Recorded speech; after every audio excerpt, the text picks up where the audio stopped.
les associations de perspectives sans avenir de Christelle Denis Sassou Nguesso. Avant-hier, à la télévision congolaise, on nous remet l'anniversaire de la prestation du serment du président de la République. Mais qui trompe qui? Et nous, en tant que membres du parti, aujourd'hui, il y a des langues qui se délient.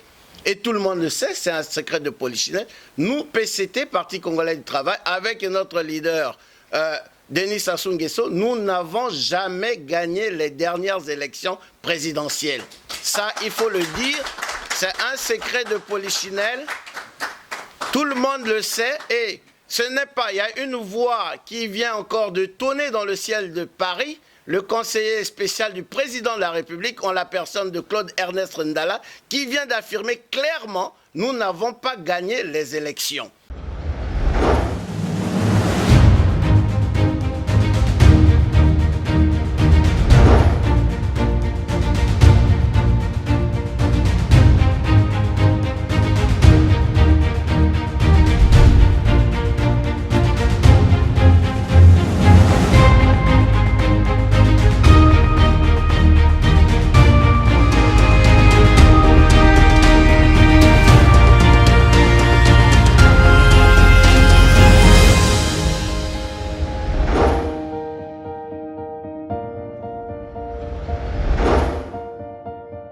Alors, je suis en effet membre du Parti Congolais du Travail, responsable de la fédération PCT France-Europe et celui qui a participé à la mise en place des structures du PCT en France. Et notamment, c'était fait le 21 juin 2014.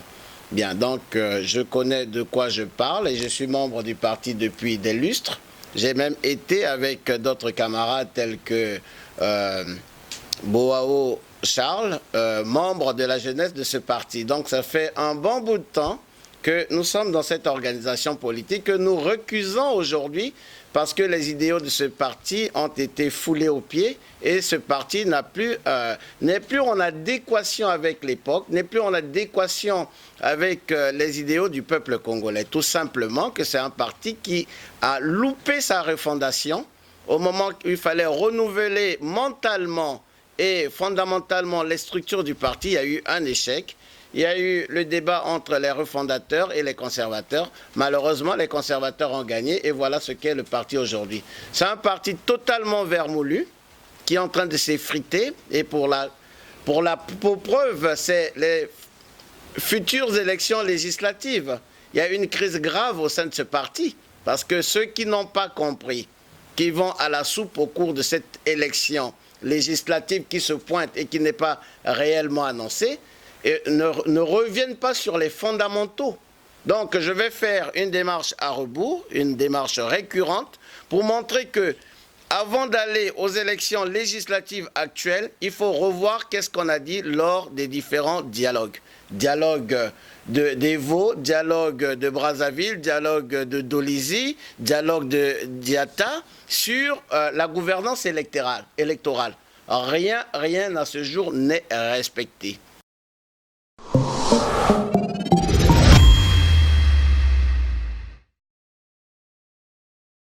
Donc on a parlé d'une commission électorale indépendante, elle n'est pas mise en place. Et nous sommes amusés par une certaine société civile, des gens qui vont manger, des gens qui voient leurs propres intérêts, ils parlent au nom d'une quelconque société civile. Quand vous les voyez, généralement, c'est des gens qui ont dépassé l'âge de la retraite. Et quand ils ont dépassé l'âge de la retraite politique et dans l'administration, ben, il faut s'accrocher au train de se désigner comme société civile depuis des années, depuis des lustres. Je ne voudrais pas citer des noms, mais vous pouvez regarder la télévision congolaise, vous reconnaîtrez bien ces têtes-là, hein, et ils sont même grands-parents et leurs enfants sont des ministres parfois, voyez-vous. Donc c'est la fameuse société civile congolaise qui vient parler des recommandations des différents dialogues. Qu'à cela ne tienne. Alors, donc il n'y a pas une commission électorale indépendante pour une quelconque élection à Brazzaville. Donc on va aller avec les vieux textes. On aura toujours la même commission qui est dirigée par les mêmes qui ont dirigé la dernière élection où nous avons participé parce qu'il fallait... Nous avons récusé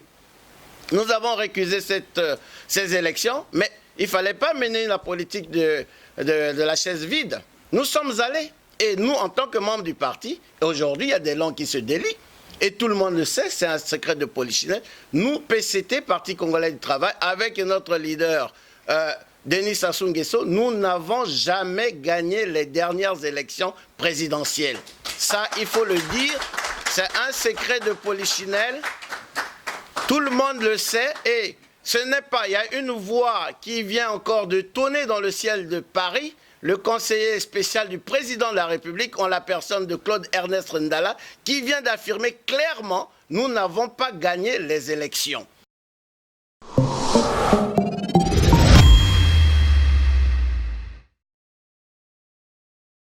Donc, ce qui est encore d'autant plus écœurant, avant-hier, à la télévision congolaise, on nous remet l'anniversaire de la prestation du serment du président de la République. Mais qui trompe qui? Bien, si on repart toujours de façon récurrente dans ma démarche, ou dans notre démarche, nous disons que aujourd'hui, il y a une crise grave. Les gens qui vont aux élections législatives, le secrétaire général du Parti Congolais du Travail, en la personne de Jean-Pierre Ngolo, il est député de la première circonscription de Wenze.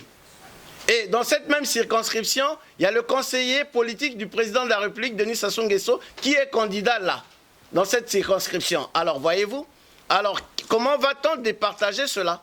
Et on parle d'une majorité présidentielle. Je doute fort qu'il n'y ait pas de... Il y aura une bataille rangée parmi les membres du Parti Congolais du Travail, parmi les membres du Club 2002 et parmi les associations de perspectives sans avenir de Christelle Denis Sassou Nguesso. Voyez-vous? Donc là, alors, il faudrait notre travail, c'est pas de faire de la pédagogie aux journalistes que vous êtes là, mais le relais est difficile. On n'entend que ceux qui sont corrompus. Voilà. Ceux qui sont corrompus, aujourd'hui, dans les geôles du Congo-Brazzaville, on a Ndombe Fortuné. Il est emprisonné. Pourquoi? C'est un journaliste. On ne peut pas emprisonner un journaliste. Monsieur André est revenu sur l'emprisonnement d'un avocat, Maître Essou. Mais un avocat ne doit pas être inquiété. Ce sont là des critères qui font une démocratie. Et il y a des leaders politiques, notamment Okombi Salissa, qui est déjà 4 mois d'emprisonnement avant d'être embastillé. 10 mois que Jean-Marie Michel Mokoko est emprisonné, mais au sein du Parti Congolais du Travail, personne. Lors de la dernière session du comité central du Parti Congolais du Travail, on ne peut même pas soulever ces questions-là. C'est difficile et on va commémorer la mémoire de Marien Ngouabi. Mais ce n'est pas possible, c'est des choses qu'on ne peut pas accepter, même si on n'était pas en démocratie. Mais il y avait une forme de démocratie au sein du Parti Congolais du Travail, malgré les crises et des remises en cause. Et la première grande remise en cause du Parti Congolais du Travail, c'est lors de la déclaration du 12-12-75, où Marien Ngouabi se rendant compte qu'ils étaient plus capables, en mesure de diriger le Congo et d'aller vers l'option socialiste prédéfinie. On a remis en cause le comité central, d'où la crise à la mise en place d'une structure d'état-major spécial révolutionnaire. Donc aujourd'hui, le comité central du Parti Congolais du Travail est totalement infiltré par des éléments lorsqu'on a dit, bon, on va faire la refondation du parti, on va appeler d'autres associations, mais des gens qui sont venus des associations diverses, c'est eux qui constituent la base et qui bloquent le comité central du Parti Congolais du Travail. Et une crise au sein du secrétariat permanent, il faut le dénoncer.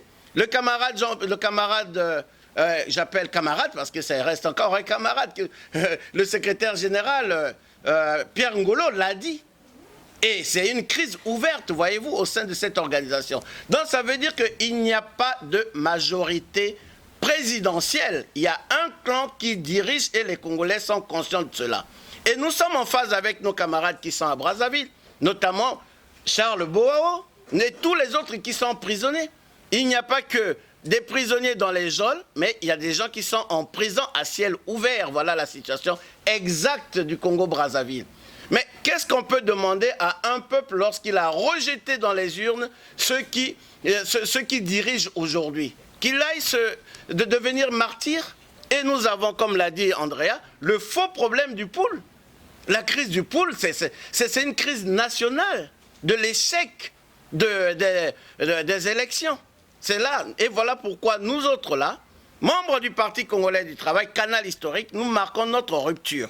Nous avons marqué notre rupture le 17 octobre à la place de Venezuela, où nous étions avec notre institut de membres du Parti congolais du travail. Nous disons non, nous n'allons pas dans ce sens-là, parce que au cours de la session de décembre 2014, le comité central du Parti congolais du travail avait averti le camarade Denis Sassou Nguesso, je dis camarade, qu'il ne fallait pas s'engager dans cette voie-là. C'était dit de façon diplomatique, mais assez intelligente pour comprendre que le comité central n'était pas en phase avec son président Denis Sassou Nguesso.